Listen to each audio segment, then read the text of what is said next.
Сигурно дека една од најзначајните, најшареноликите, најтрадиционалните, најдолгите манифестации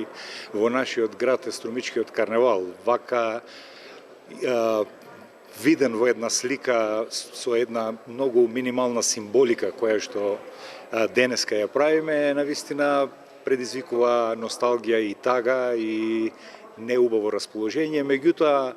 ние инсистиравме и сакавме да ја покажеме нашата упорност, жилавост, решеност, оваа манифестација да има каков таков еден континуитет, бидејќи и многу големи предизвици не успеале да го прекинат овој карневал и затоа и толку опстанал, и толку има енергија во него, и толку предизвикува интерес кај сите наши граѓани. Ова е само една символична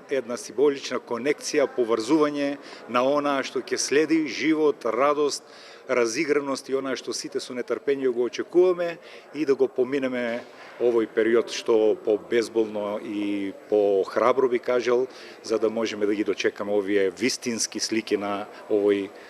грандиозен би кажал карневал кој што возбудува, кој што плени и кој што воедно носи корени од една длабока и далечна традиција. Јас сум оптимист, мислам дека ниеден непријател не може да го победи човештвото, ентузијазмот, љубовта, вербата, решеноста, посебно кога се работи за вакви манифестации. Човекот е секогаш непобедлив, само да бидеме внимателни, да бидеме дисциплинирани, да бидеме со длабока верба дека ова еден ден ќе помине и ќе помине.